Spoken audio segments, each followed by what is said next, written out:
What exactly is a fantasy role-playing game? Tomes have been written on the range of choices within role-playing games, but here's my short version, filled with my own preferences and leanings, of course.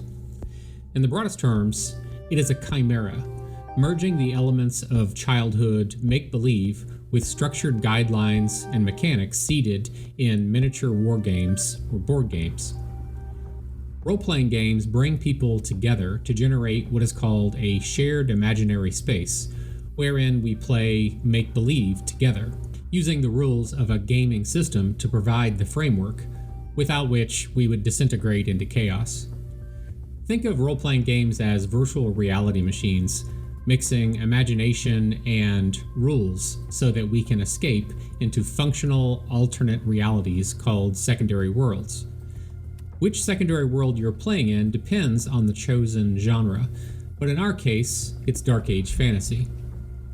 Traditionally, role-playing games have one person as the referee, called a game master, dungeon master, and so forth, with the others simply referred to as the players, who control their own characters called player characters, or PCs.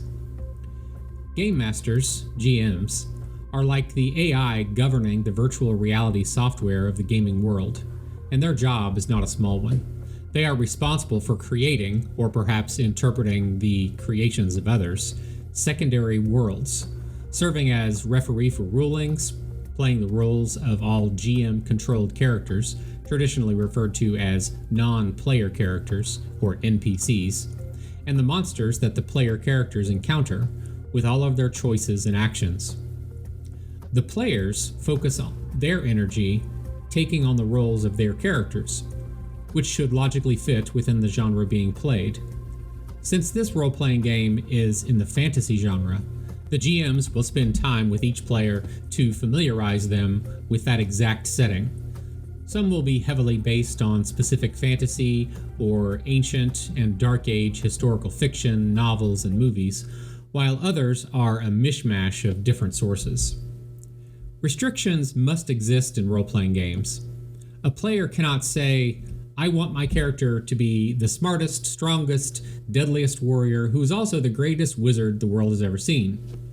Instead, all player characters must be generated, usually with dice, to establish their attributes like intelligence, strength, speed, and so on. Choices are made by the players, assisted by the GMs, to determine their skills as well as background and personalities. The players act out and make the choices that they believe their characters would make, and interact with others in the world as if they're characters. A large range of theatricality exists in these games. Some players are reserved, while others work hard at giving dramatic representations to their character's persona.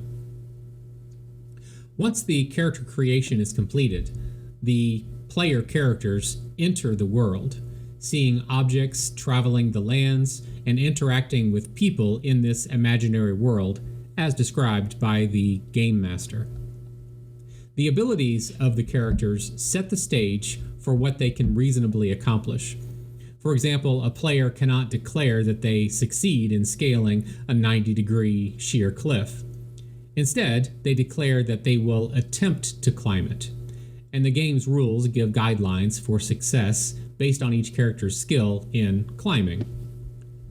The game master arbitrates each ruling. Almost all role-playing games use dice to some degree to help determine outcomes. The GMs set up scenarios, usually called campaigns because of gaming heritage, that the player characters get embroiled in, sometimes appealing to those characters' greed, like there's a king's hoard in that sunken, haunted ruin. Other campaigns call for more benevolence from the characters, requiring them to assist others in this world.